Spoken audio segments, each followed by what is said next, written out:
Shabbat Shalom, everybody. As you know, during the summer, we invite friends of our community to come and offer their own Torah.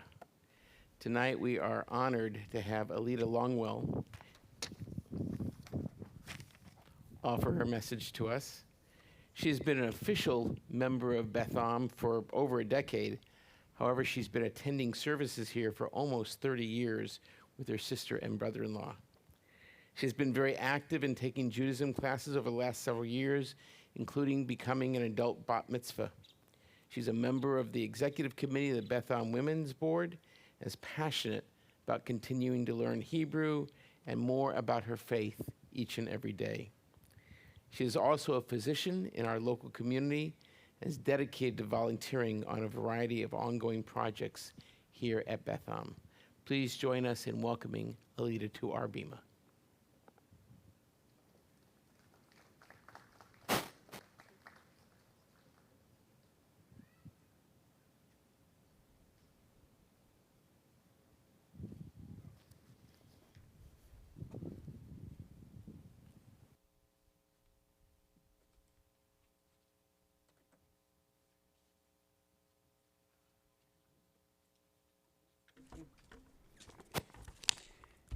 I know, I guess as an adult, we have lots of glasses. So the sunglasses, the reading glasses, and then later tonight we'll have wine glasses and everyone's gonna have fun.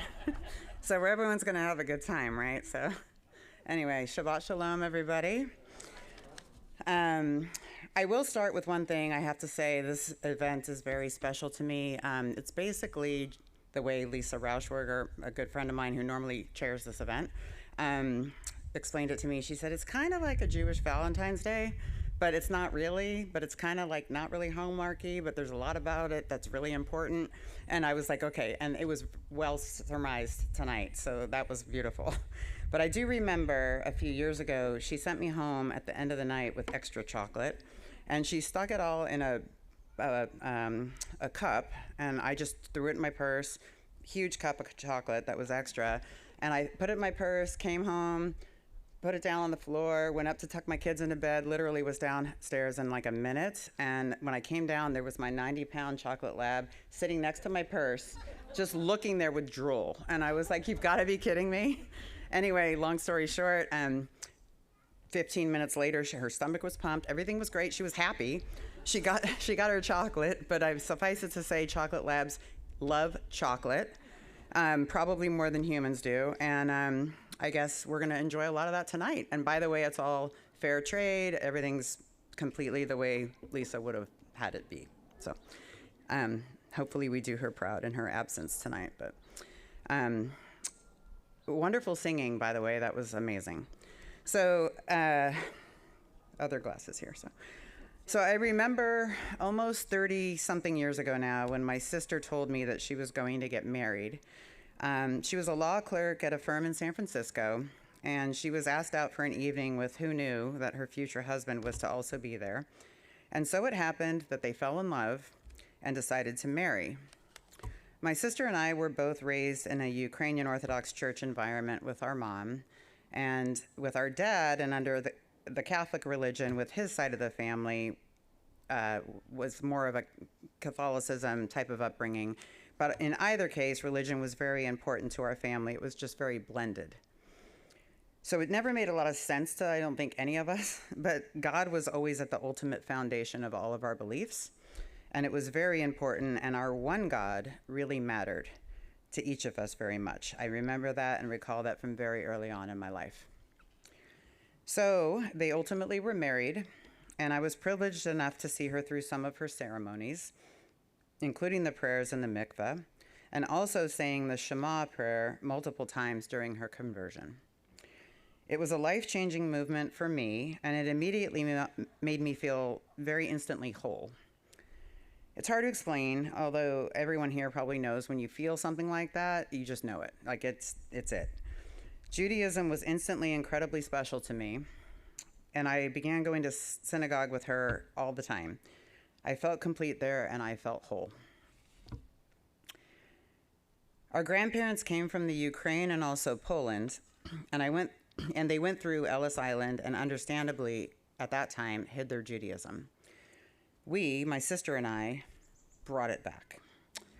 The Shema, this week's portion, is perhaps the most salient part of my personal journey to be here, and that is this. During my sister's conversion and acceptance into a faith that she was already birthrighted to be, I learned the Shema prayer. I said it with her all the time, and she had such a great way of singing it as a lullaby to her children, and so I learned it that way, as a song, as a lullaby. The prayer is beautiful to say and also to sing, especially to a young child, and we are supposed to say it, in the morning and at night.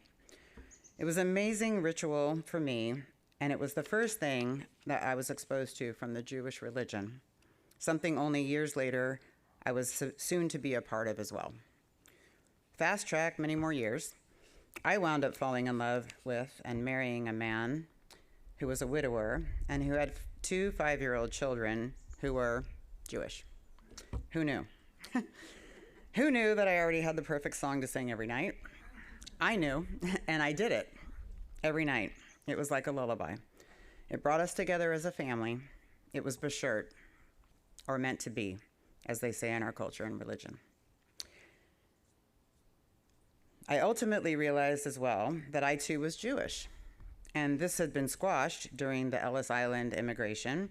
However, I knew after singing the Shema and knowing what it says that this was me, was absolutely me, at my core. In later years, I realized too that the synagogue is where I was most happy and most comfortable with God, and that the tenets of Judaism was who I am. I took classes here at Beth to understand Judaism more, so that I could raise my children in the way that their late birth mom, Beth, had intended, and as Jews. It was no surprise that I already knew the most important prayer. And it was no surprise that through my conversion journey that I figured out that I was already Jewish too. I learned all of this under the auspices of our own Rabbi Martyr at the time, who actually said to me, Aleda, you are not converting, this is your homecoming. It was as if my family's faith had been hidden from me my whole life. Not anymore. So it is no surprise that the Shema, likely my most treasured prayer, is this week's portion. It is to most of us our most treasured prayer. It is very grounding. When you say it, it does actually make you feel more centered if you're a little off. However, let's dissect it, because unfortunately, the very fact that we say it all the time, it can become a little bit more robotic than it should be. There must always be more mindfulness to this prayer, perhaps more than any other. It has been earned. It is one of the reasons that when saying the first 6 words of the Shema, it's become a universal Jewish custom to cover one's eyes with the right hand. The simple answer for this is that it allows us to concentrate properly without visual distractions, and so that we can really truly connect with the proclamations within this prayer. It is crucial that we have the proper intention when reciting this prayer, and especially so at its beginning. And in the first verse, as here we are concentrating at God as the only true reality. This intention is so important that one who recites the words and does not think about its meaning is actually to recite it again. The words, "Hear, O Israel, the Eternal is our God, the Eternal alone. You shall love the Eternal with all your heart, with all your soul, and with all your might." Take to heart these instructions with which I charge you this day. Impress them upon your children. Recite them when you stay at home and when you are away, when you lie down and when you get up. Bind them as a sign on your hand and let them serve as a symbol on your forehead. Inscribe them on the doorposts of your house and on your gates. This prayer is truly intended as a guidebook of how we should convey ourselves as human beings and the things that are most important to us. We teach them to our children and to other people by doing and not just by telling them. Saying things is one thing, and actually doing things is entirely another. The best we can hope for our intentions is to live these words and not to just simply speak them. They should be exemplified through honest duty and daily true action. The beauty of the prayer is its simplicity. In addition to it evoking peaceful feelings among all of us and reminding us that we are all truly connected here and that we are all one unified people. In essence, Adonai is one, and if God is one, then we are all part of God. Yet, who among us can truly say that we walk the walk every day? It is a great reminder to look at a mezuzah and think of this. There are triggers for us everywhere to stay mindful of the meaning behind the Shema, and if one says it every morning and every evening, the reminder is even more poignant. As we know, to say it again at bedtime, this garners even more protection overnight for a good and pleasant, safe sleep. And that has always been an important part of my own evening ritual when my kids were little, and I still even sing it to myself sometimes.